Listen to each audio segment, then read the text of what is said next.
Hey, I'm Dr. Joe Niam to LoveThatFace.com. I'm a cosmetic facial surgeon in Richmond, Virginia. I do surgery from here to here. I don't do boobs, bellies, or butts.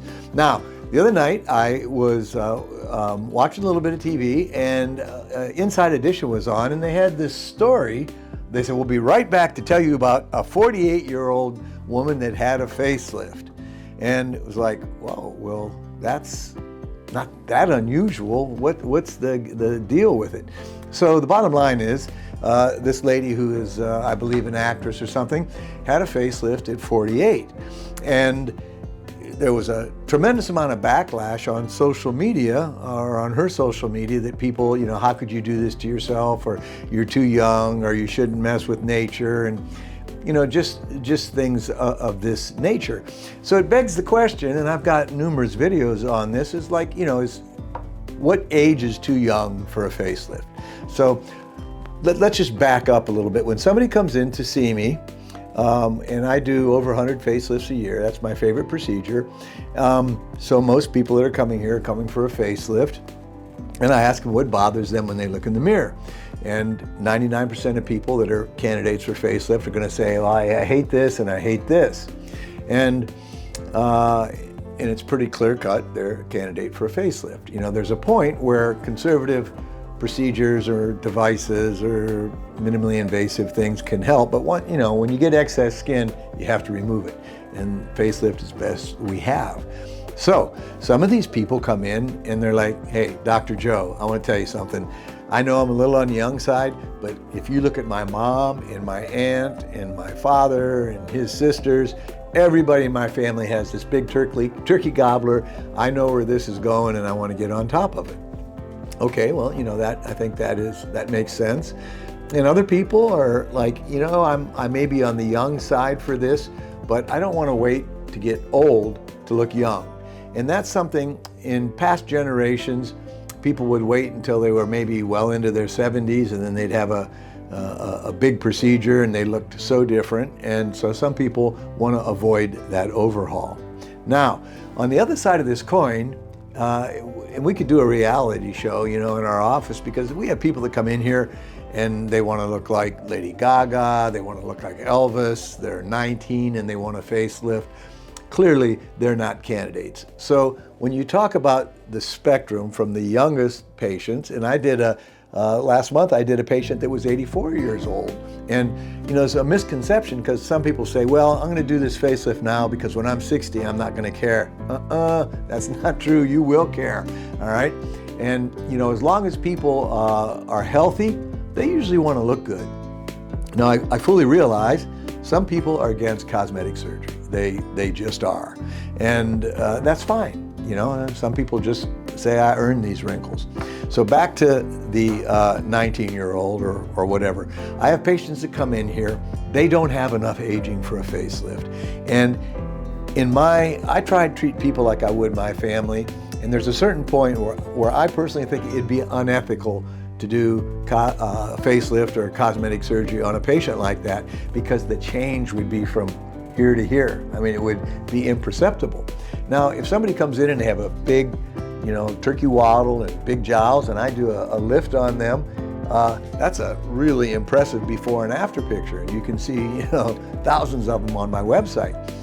But the smaller you're aging, the smaller the amount of your aging, the less your result is going to be noticeable. And for some people, it just wouldn't be worth the expense in the before and after to do that. And I say, look, do yourself a favor, come back in 5 years or whatever.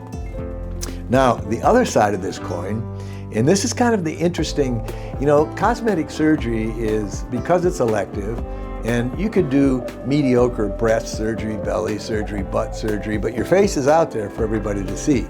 And so you got to be good at what you do, or you're not going to be busy. I tell people it's their face, but it's my reputation. And if they don't look good, I won't look good. So you have resistance from several factors. Sometimes you have a spouse that doesn't want their other significant other to have cosmetic surgery, okay? And it doesn't matter. It could be a man doesn't want a woman doesn't want a man. There's no, it's whatever combination. Cosmetic surgery is probably about 80% female in my practice, or 85%. So typically it's the husband may be resistant to the wife doing it, but I've seen it plenty of times the other way around. Why are they resistant? Well, sometimes people are insecure that their spouse is going to look younger or maybe better than they are, and maybe they're insecure about that. Sometimes, people may not want to pay for it.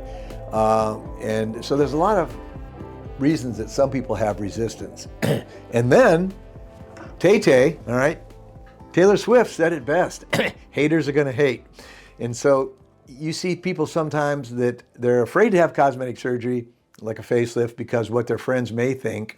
Or I've seen cases, and any busy facelift surgeon has seen this, where somebody has a great result, okay, but they have some friends that maybe they're not allowed to do it, or they can't afford to do it, and they're gonna gossip. Oh, she had work done, or he or she doesn't look natural.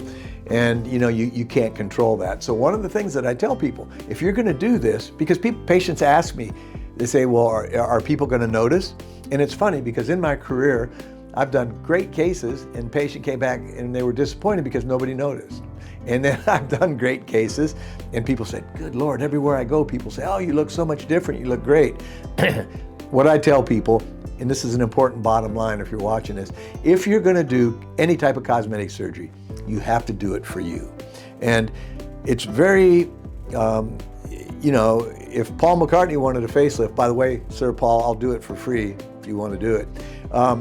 He doesn't want anybody to know, right? Those, high celebrities, they're going to sneak in the back door, and it's going to be all secrecy. But, for the rest of us mortals, some people they're going to know that you did something. So you've got to be okay with that. And if you're not, then you might want to think twice about doing something. So anyhow, I've kind of rolled on and on, but is 48 too young to have a facelift? No, I've done plenty of patients that were in their fourth decade, and they just had enough aging that they were candidates for it. And I've done patients even earlier than that just had very poor genetics, and I've done patients on the other side of the age spectrum that waited a long time to do it. So the best time, when should you do a facelift? When you can't stand it, all right? When you look in the mirror and it's just, okay, this bothers me. And again, for the people there that think that cosmetic surgery is frivolous and everything, and it's elective surgery, right? It is vanity surgery. You don't have to do it. Nobody has to do it. So I hope this gives you a little bit of light on what goes through the mind of a cosmetic surgeon, and how we deal with patients and handle the age dilemma. Because some people, they are worried, are they doing it too early? But some people come in and say, Doc, I wish that I could have done this 15 years ago, but at that time I couldn't. So I hope everybody has a great day. I love coming to work on Sunday night. I can't wait to come to work, and you know what? I'd do it for free, but my wife won't let me.